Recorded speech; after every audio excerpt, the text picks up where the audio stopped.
الرحمن الرحیم وصلی اللہ علی سیدنا محمد وآلہ الطاہرین۔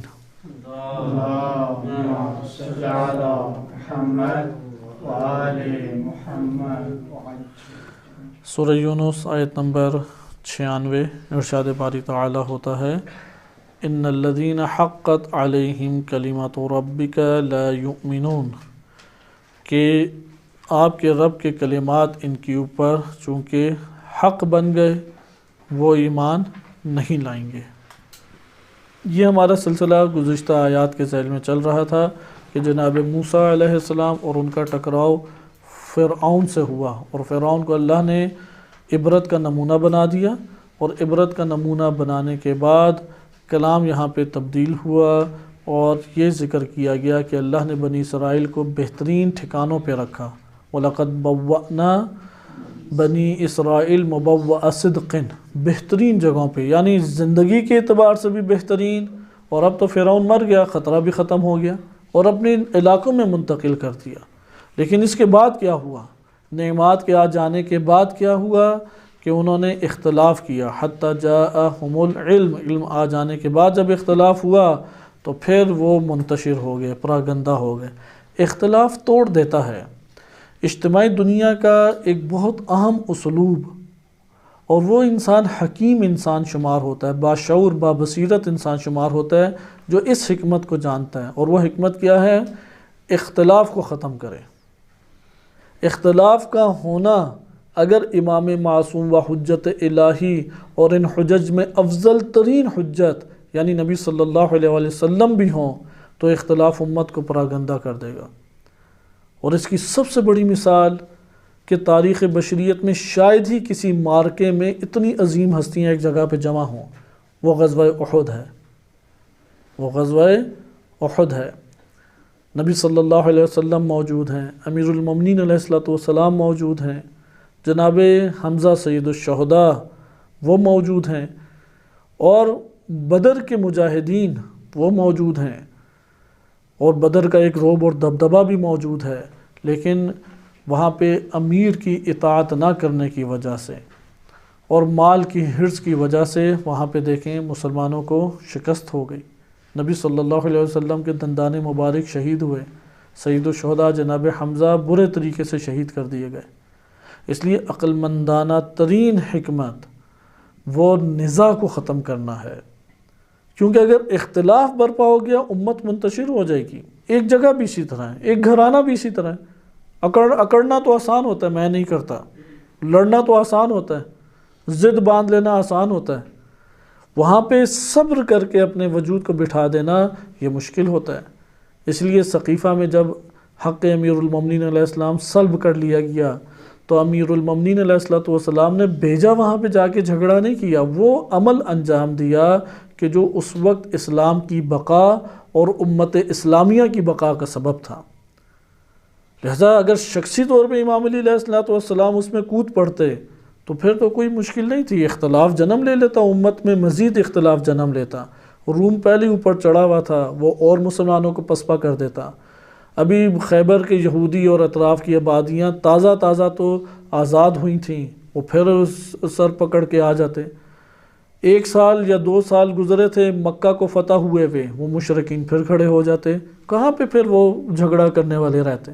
چاروں طرف سے تو دشمن آ کے گھیر لیتا انہیں۔ لہذا امیر المومنین علیہ السلام نے بقائے اسلام کے لیے و تحفظ امت اسلامیہ کے لیے اختلاف کو دور کیا۔ اختلاف میں موقف اپنی جگہ باقی ہے، وہ جو نقطہ اختلافی ہے اس میں اپنی جگہ وہ نقطہ اختلاف باقی ہے، لیکن امت کے اندر ایسا رخنہ نہیں ڈلنے دیا کہ جس سے امت پارا اور منتشر ہو کے رہ جائے۔ لہذا یہ جو جنگیں ہوئیں انشاءاللہ اس کا بیان بھی کہ سیاست امیر المومنین علیہ السلام کا جو موضوع ہمارا چل رہا ہے اس میں آئے گا کہ امام علی علیہ السلام ایک بھی جنگ نہیں چاہتے تھے۔ بار امام علیہ السلام نے افراد کو بھیجا تاکہ جنگ ختم ہو جائے۔ اللہ کی بارگاہ میں دعائیں کی انہوں نے، گریہ آہوزاری کیا کہ یہ جنگیں نہ ہوں۔ جنگ لڑنا نہیں چاہتے تھے، نہ جنگ جمل، نہ جنگ نہروان، نہ جنگ صفین۔ مجبوری کے عالم میں امیر المومنین علیہ السلام کو اقدام کرنا پڑا۔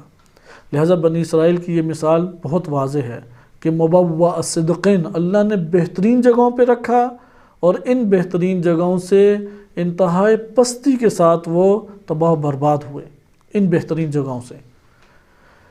اس کے بعد قرآن کریم میں کلام تبدیل ہوا اور بیان کیا قرآن نے کہ یہ عبرتیں ہیں، اگر تم نے ان سے عبرتیں اور ہدایت نہ لی تو تمہارے پاس تو اور کوئی ذخیرہ نہیں ہے۔ لہذا اگر تمہیں یہ جو ہم نے نازل کیا ہے سورہ یونس کے اندر نازل کیا ہے، یا قرآن کی صورت میں نازل کیا ہے، تمہیں اس میں شک ہے، اگر شک کرتے ہو تو پہلے شک کو دور کرنے کی کوشش کرو۔ اور شک کے دور کرنے کا یہاں پہ بیان کیا کہ تم رجوع کرو، جو کتاب پڑھتے ہیں، تم سے پہلے بھی امتیں گزریں، ان میں بھی انبیاء آئے، ان میں بھی انبیاء کی خصوصیات تھیں، انبیاء کی صفات اس وقت روشن تھیں، وہی صفات رسول اللہ میں بھی پائی جاتی ہیں، وہی خصوصیات رسول اللہ صلی اللہ علیہ وسلم میں بھی پائی جاتی ہیں۔ جب پہلے قوموں کے اندر کتابیں نازل ہوئیں، جو ان کتابوں میں ہدایت کے نکات اور عبرت کے نمونے تھے، اسی طرح اس کتاب الہی میں بھی ہیں۔ لیکن اگر شک دور نہیں ہوتا تو یاد رکھو لقد جاءک الحق من ربک، آپ کے رب کی جانب سے حق آیا ہے، فلا تکونن من الممترین، اب شک کرنے والوں میں سے کوئی نہ ہو جائے۔ ولا تکونن من الذین کذبوا بآیات اللہ فتکون من الخاسرین۔ اس کے بعد یہ آیت آتی ہے کہ اگر آپ نے آیات، یعنی اگر کوئی شخص حق آ جانے کے بعد شک کرے، یا حق آ جانے کے بعد تکبر دکھاتے ہوئے اس کو جھٹلائے، یکذبو یعنی کذبوا بآیات اللہ، کہ علامہ طباطبائی رحمۃ اللہ علیہ نے ادھر استکباراً معنی لیا ہے، یعنی انہوں نے تکبر دکھایا۔ پہلی صورت میں پتہ ہی نہیں لگ رہا حق ہے نہیں ہے، مشوش ہے، متردد ہیں، یہ ممترین کہلاتا ہے۔ نہیں پتہ نہیں اللہ پہ توکل کیا ملے گا یا نہیں ملے گا، فلاں بندے پہ توکل کیا مل جائے گا، اللہ پہ توکل کیا تو پتہ نہیں شفا ملتی ہے یا نہیں، ہاں فلاں ڈاکٹر کی طرف رجوع کیا تو بہت امید اندر بن جاتی ہے کہ اب میں شفا یاب ہو جاؤں گا۔ لہذا انسان جو ہے وہ ممترین میں سے اللہ کے حوالے سے ہو جاتا ہے، حق کے حوالے سے ممترین میں سے ہو جاتا ہے۔ ممترین بھی خسارے میں ہے۔ نمبر 2، اسی کے ضمن میں ایک اور طبقہ قرآن نے ذکر کر دیا کہ وہ لوگ جنہیں پتہ ہے کہ یہ حق ہے اور اللہ کی طرف سے آیا ہے، اور پھر وہ اس کے بعد استکباراً تکبر دکھاتے ہوئے اسے جھٹلا دیں۔ تکبر کی 2 قسمیں تھیں، ایک ہے حق کے سامنے تکبر اور ایک ہے لوگوں کے سامنے تکبر، اور ہم یہ پیچھے پڑھ چکے ہیں حق کے سامنے تکبر بدترین تکبر کی قسم ہے کہ جس میں جنت کی بو بھی انسان نہیں سونگھ سکے گا، کیونکہ وہ کفر اور نفاق اور شرک میں انسان کو دھکیل دیتی ہے۔ حق کے مقابلے میں تکبر، تکذیب یہی ہے، حق کے مقابلے میں تکبر۔ فتکون من الخاسرین، اگر ممترین میں سے ہو یا مکذبین میں سے ہو تو تم خسارے میں ہو۔ وہ شخص خسارے میں نہیں ہے کہ جس کا مال جیب سے چلا گیا صدقات دیتے ہوئے، وہ کہے گا دیکھو مولویوں نے تمہیں بیوقوف بنا لیا، خمس دیا تو مال نکل گیا، صدقہ دیا تو مال نکل، یہ شخص خسارے میں نہیں ہے۔ وہ شخص خسارے میں ہے، سارا مال جمع کر کے رکھا، بخل کی صفت کو اپنے وجود میں اس نے پالا بوسا، حرص کو اپنے نفس کے اندر جنم دیا، اور پھر اس کے ہاتھوں پہ تالے لگ گئے، ایک چھوٹا سا بھی اس کے پاس سے رقم یا مال نہیں نکلتا۔ یہ شخص خسارے میں ہے، کیونکہ اس نے عمل کے ذریعے سے جھٹلایا اللہ کی آیات کو، شک میں پڑا رہا کہ اگر میں نے سخاوت دکھائی تو مال بچے گا یا نہیں بچے گا، فتکون من الخاسرین۔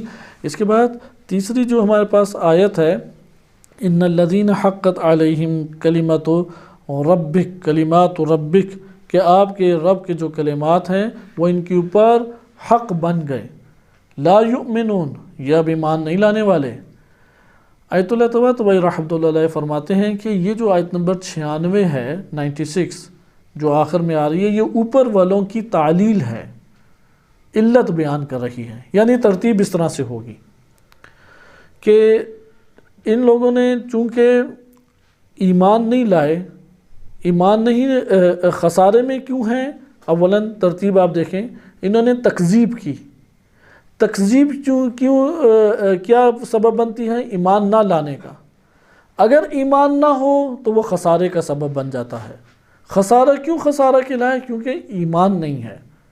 یعنی خسارے کو خسارہ کیوں کہا ہے؟ یہ آیت نمبر لا یؤمنون یہ کلمہ بتا رہا ہے، چونکہ وہ ایمان نہیں لائے اس لیے خسارہ ہے۔ اچھا، ایمان کیوں نہیں لے کے آئے؟ کیونکہ انہوں نے تکذیب کی، انہوں نے شک کیا۔ بس شک اور تکذیب یہ کیوں خسارہ بنتا ہے؟ عدم ایمان کی وجہ سے۔ حقیقت میں ایمان کا نہ ہونا خسارہ ہے، اور ایمان جو ہاتھوں سے نکل جاتا ہے، انسانی قلوب سے رخصت ہو جاتا ہے، اس کی بنیادی ترین وجہ کیا ہے؟ انسان کا قلب شک میں اور تکذیب کے گناہوں میں آلودہ ہو جائے، شک کرنے لگ جائے، ممترین میں سے ہو جائے، متردد و تردید کرنے والوں میں سے ہو جائے۔ لہٰذا یہ تعلیل وہ جو پیچھے نہیں کیا، اللہ نے کیوں نہیں کیا؟ فَلَا تَكُونَنَّ مِنَ الْمُمْتَرِينَ فَلَا تَكُونَنَّ مِنَ الَّذِينَ كَذَّبُوا بِآيَاتِ اللَّهِ۔ یہ کیوں اللہ تعالیٰ منع فرما رہا ہے؟ کیوں؟ اس کیوں کی علت کیا ہے؟ لا یؤمنون، کیونکہ یہ کام ہوا تو ایمان نہیں رہے گا۔ یعنی اس نہیں کی علت کیا ہے؟ ایمان کا چلا جانا۔ اگر یہ کام کیے تو ایمان رخصت ہو جائے گا۔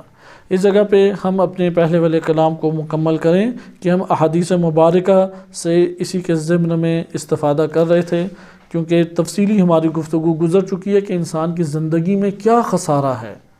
جاب کا چلے جانا، تجارت میں نقصان ہو جانا، مرض لاحق ہو جانا، یا گھروں کا یا عزیز اقربا کا بچھڑ جانا، یہ خسارہ نہیں ہے۔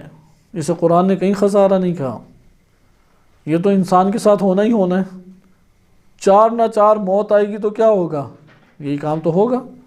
وہ جتنا اپنے بچوں کو محفوظ کر لے، جتنی اپنی صحت کو محفوظ کر لے، جتنا اپنے مال کو محفوظ کر لے، وہ اپنے گردن اور گلے سے چمٹا کے بھی رکھے اپنی آل اولاد کو، تب بھی اس نے ہاتھ سے نکل جانا ہے۔ موت آئے گی وہ جدا کر دے گی۔ اس لیے یہ چیزیں خسارہ نہیں ہیں۔ انسان اپنے نفس میں چونکہ اسے ایمان کا حصہ نہیں بناتا، ہم یہ ساری باتیں جانتے ہوئے بھی پھر بھی اسی کو خسارہ کہتے ہیں، پھر بھی اسی کے پیچھے ہم بھاگ دوڑ کریں گے۔ لہٰذا اصل کیا ہے؟ اصل یہ ہے کہ ایمان کا رخصت ہو جانا خسارہ ہے، جیسا کہ ہم ایک طویل موضوع خسارے کے عنوان سے پڑھ چکے ہیں۔ آئیں اب ہم دیکھتے ہیں، احادیث ہم نے پڑھی کہ یہ اوپر ایک مشکل آیات میں سے اس کا شمار ہوتا ہے۔ قرآن کریم کی آیت نمبر 94 جو ہے، فَإِن كُنتَ فِي شَكٍّ مِّمَّا أَنزَلْنَا إِلَيْكَ، کیونکہ اس میں شک کی نسبت جملہ شرطیہ کی صورت میں نبی صلی اللہ علیہ وسلم کی طرف دی گئی ہے۔ تو ایک اور ہمارے پاس روایت تھی، کل ہم نے روایت پڑھی تھی علل الشرائع سے، آج ہے تفسیر عیاشی سے۔ تفسیر عیاشی بہت بڑی ایک کتاب ہے، قدیم کتابوں میں سے ہے، غیبت کبریٰ کے آغاز کی یہ کتاب شمار ہوتی ہے۔ محمد بن مسعود العیاشی اہل سنت سے یہ شیعہ ہوئے تھے اور انتہائی محکم شیعہ ہوئے، اور انہوں نے اپنی زندگی میں جتنا سرمایہ، کیونکہ مالدار تھے، یہ مال و دولت رکھنے والے تھے، انہوں نے سب مال و دولت تشیع اور مکتب اہل بیت علیہ السلام کی خدمت میں صرف کر دیے۔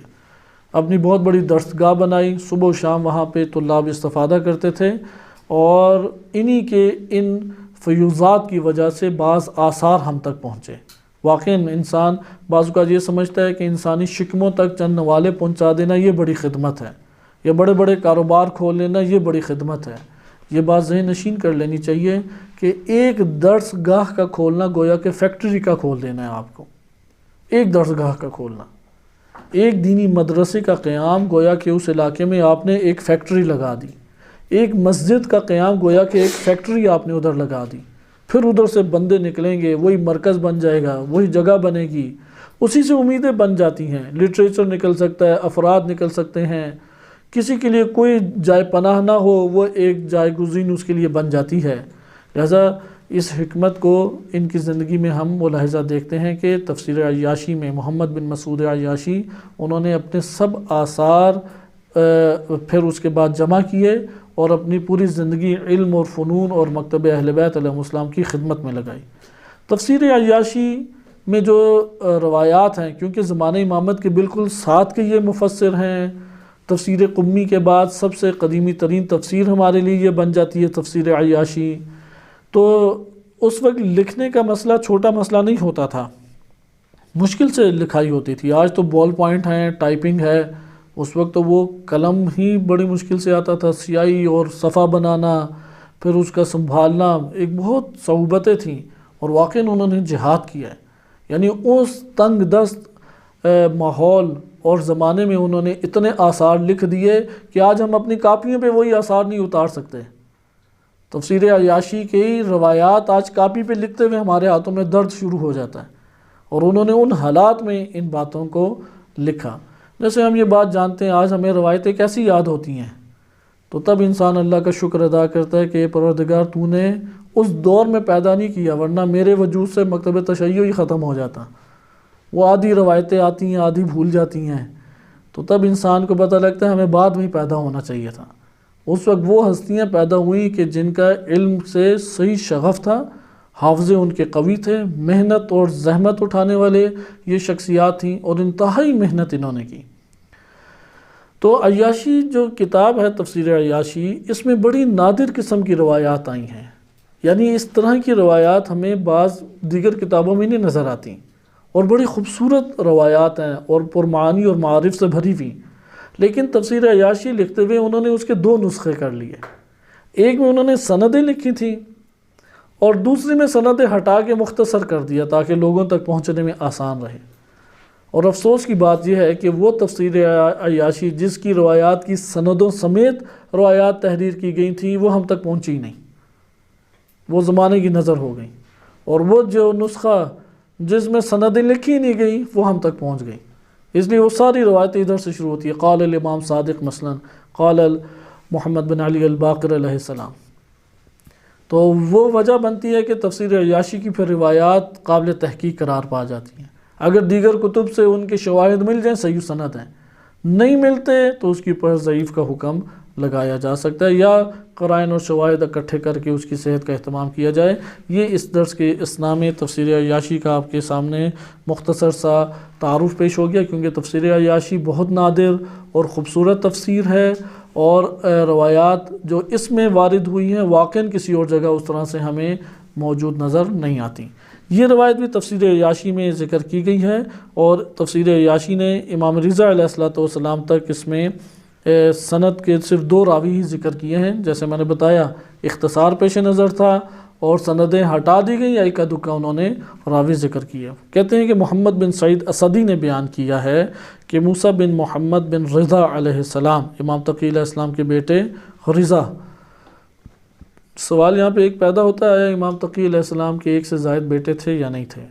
لیکن ان سندوں سے جو، کیونکہ علل الشرائع میں بھی یہی روایت میں امام تقی علیہ السلام کے بیٹے کا ہی تذکرہ آیا ہے، اس لیے محمد موسیٰ ان کے ایک بیٹے تھے۔ اخبرہ موسیٰ نے بتایا ہے کہ یحییٰ بن اقسم نے خط لکھا، جیسا کہ کل ہم اس کو پڑھ چکے ہیں، سوال لکھا اور کہا امام تقی علیہ السلام سے جواب دیں، اور سوال یہی آیت بھیجی، ان كنت فی شک مما انزلنا الیک، کہ یہاں پہ اگر آپ کہتے ہیں کہ اللہ تعالیٰ نے خطاب رسول اللہ سے نہیں کیا، تو مما انزلنا الیک اس کلمے سے پتہ لگتا ہے قرآن غیر اللہ پہ، غیر رسول اللہ پہ بھی نازل ہوا، اور اگر آپ کہتے ہیں کہ رسول سے ہی خطاب کیا تو پھر شک رسول کیسے کر سکتے ہیں؟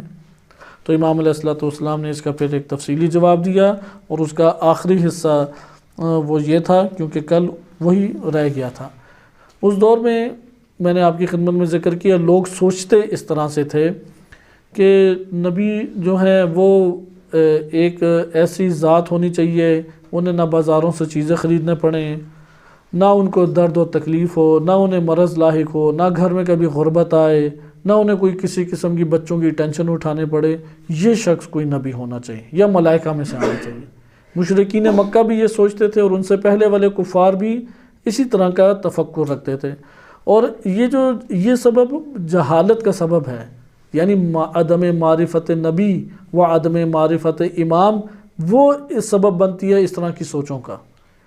جیسے ایک ایسا شخص جو ہمارے معاشرے میں عام طور پہ جاہل شمار ہوتا ہو، آپ اس سے امام زمان علیہ السلام کے بارے میں پوچھیں تو ممکن ہے کہ اس کے جوابات اس طرح کے ہوں کہ امام زمان علیہ السلام وہ بالکل ہم جیسے ان کے قیافہ نہیں ہے، یعنی ان کا جسم، ان کا چہرہ، ان کے چہرے سے فقط نور ہی نور نکل رہا ہوگا۔ انہیں کہیں کہ وہ اپنی چیزیں، گھر کا سامان، مثلا کھانا رات کا کھانا ہے تو مارکیٹ سے چیزیں لائیں گے، وہ تعجب کرے گا، مارکیٹ سے وہ چیزیں لے کے آئیں گے، یہ کیسے ہو سکتا ہے؟ اسی طریقے سے اسے کہا جائے کہ ان کے گھر میں بھی فقر آ سکتا ہے، کیونکہ ان کے گھر میں بھی فقر آ سکتا ہے، یہ کیسے ہو سکتا ہے؟ یہ تو ممکن ہی نہیں ہے، یہ بڑے بڑے لوگ نہیں مانتے۔ ہم حج پہ تھے تو ایک ادھر مومن برادر تھے، تو دوران اس میں کیونکہ ایک روایت آئی تو اس میں یہ تھا، نبی صلی اللہ علیہ وسلم اور امام علی علیہ السلام کے گھرانے میں غربت کا ایک واقعہ تھا، تو روایت کے الفاظ سے بیان کیا گیا تو وہ آخری دم تک نہیں مانا، اس نے درس میں آنا ترک کر دیا، یہ بات ماننے کے لیے تیار نہیں تھا کہ انہیں غربت اور فقر سے آزمایا جا سکتا ہے۔ یعنی لوگوں کی یہ سوچیں آج بھی موجود ہیں، تو اس دور میں بھی یہ سوچیں موجود تھیں، تو تب وہ یہ سوچتے تھے یہ نبی نہیں ہے، یہ کیسا نبی ہے، ہمارے قبیلے سے، ہمارے عزیز رشتہ داروں سے، مثلا ہمارے کزنوں میں سے ایک کزن کو بنا دیں۔ ابھی تو چلو صلاحیت نہیں ہے، اس کا یقین ہے وہ نہیں بن سکتے، لیکن اس دور میں ایسا ہی ہوا۔ اس دور میں نبی صلی اللہ علیہ وسلم کسی کے کزن ہیں، کسی کی کوئی اور رشتہ داری ہے، تو ایک بچے کو رسول صلی اللہ علیہ وسلم اس وقت بچہ شمار ہوتے تھے، اور ان کے مقابلے میں بزرگ اور سرداران تھے، تو انہیں نبی بنا دیا۔ اب وہ نبی کی خصوصیات ہر کوئی دیکھے گا یا نہیں؟ ابھی مثلا کہا جائے کہ رہبر معظم آ رہے ہیں، اب رہبر معظم اور معصوم کوئی آپس میں کمپیریزن نہیں بنتا، معصوم اور غیر معصوم کا کوئی کمپیریزن نہیں ہے۔ معصوم ہستی کس قدر جلیل القدر ہوگی اگر یہ فقہاء اور علماء اس قدر باعظمت ہیں، لیکن جب وہ آ کے بیٹھیں اور وہ چلے جائیں تو آپ دیکھیں ہماری باتیں کیا ہو رہی ہوں گی۔ بڑا پرنور چہرہ تھا اور بڑی خوبصورت طریقے سے انہوں نے ملاقات کی، بڑے متواضع تھے، خصوصیات پہ بحث ہوگی یا نہیں؟ ان کے ہاتھ پاؤں پہ، ان کے چہرے پہ۔ اس دور میں بھی اسی طریقے سے یہ باتیں ہوتی تھی، وہ رسول کو دیکھنا چاہتے تھے۔ آج بھی بہت سارے لوگ امام زمانہ علیہ السلام کی زیارت کا جو شوق رکھتے ہیں وہ فقط انہیں دیکھنے کے لیے شوق رکھتے ہیں، پھر اتر جائے گا شوق۔ جیسے ہوتا ہے نا انسان، اچھا یہ تھے امام زمان، تو وہ پھر بقیہ شوق کے اندر سے اتر جاتا ہے۔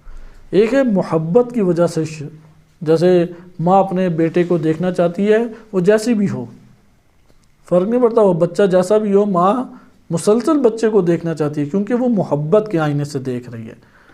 محبت کے آئینے سے دیکھیں، تلوار ہو یا نہ ہو، گردن اڑتی ہے یا نہیں اڑتی، ہر صورت میں وہ اس اپنے محبوب کو دیکھے گا۔ اس لیے واجب قرار دی گئی ہے امام زمان علیہ السلام کی محبت، اہل بیت کی محبت، کہ محبت کے آئینے سے دیکھو، تم جستجو کے آئینے سے نہ دیکھو کہ یار کیسے کھاتے ہیں، کیسے پیتے ہیں، پھر پتہ لگ گیا اچھا ٹھیک ہے ہم سے تو یہ کام نہیں ہوتا، بڑا سخت ہے۔ آج کل یہ والا مسئلہ تو بہت درپیش ہے۔ ایک اچھے عالم کی سیرت کو ملاحظہ کریں، اس کے ساتھ ایک ہفتہ رہیں بھی، بعد میں کہتے ہیں یار یہ کام ہم سے نہیں ہوتے، یہ وہی کر سکتے ہیں، ہم کہاں پہ بھوک پیاس برداشت کریں اور یا اس طرح سے عمل کریں، نہیں، یہ ان کے ساتھ ہی ٹھیک ہے۔ تو اس کا یہ مطلب ہے کہ یہ بالفاظ دیگر زبان حال سے یہ کہہ رہا ہے امام زمان علیہ السلام آ جائیں یا کوئی اور ہستی آ جائے، میں دیکھوں گا، اس کے بعد عمل اپنی مرضی سے ہی کروں گا، کیونکہ ان جیسا عمل میں تھوڑی کر سکتا ہوں، اٹھنا بیٹھنا سونا جاگنا یہ چیزیں مجھ سے نہیں اس طرح سے ہوتی۔ خلاصہ کلام، یہ شک پڑا انہیں شک پڑ گیا رسول اللہ کی نبوت پہ۔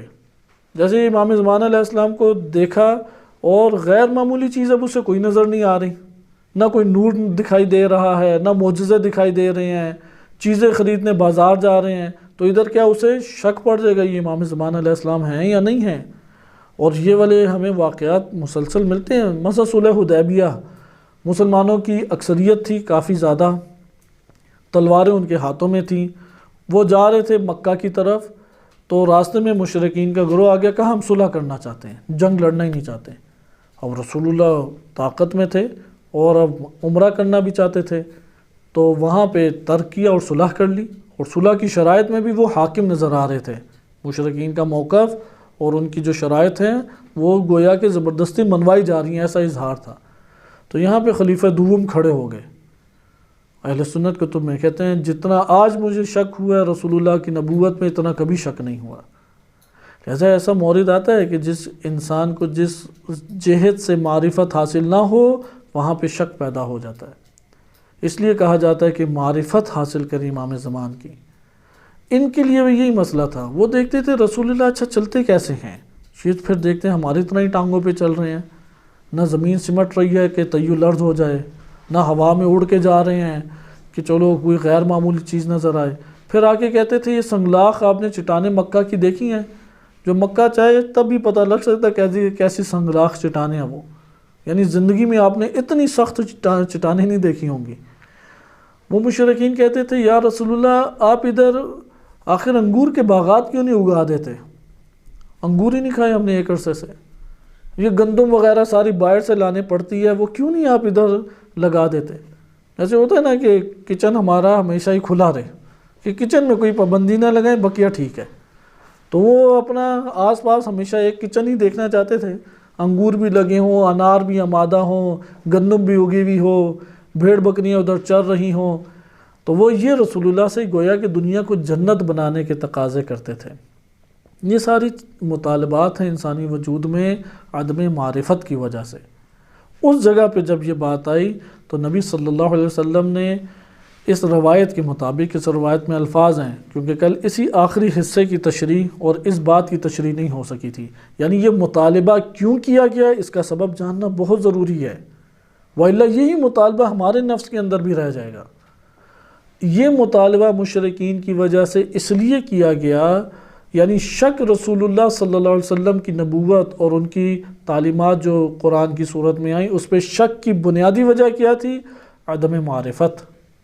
انہیں معرفت نہیں تھی کہ نبی کیا ہوتا ہے، نبی کسے کہتے ہیں۔ اس لیے اس معرفت کے حصول کے لیے رسول صلی اللہ علیہ وسلم نے ایک منصفانہ طریقہ کار اختیار کیا، اور اس منصفانہ طریقہ کار کو یہاں پہ بیان کیا گیا ہے۔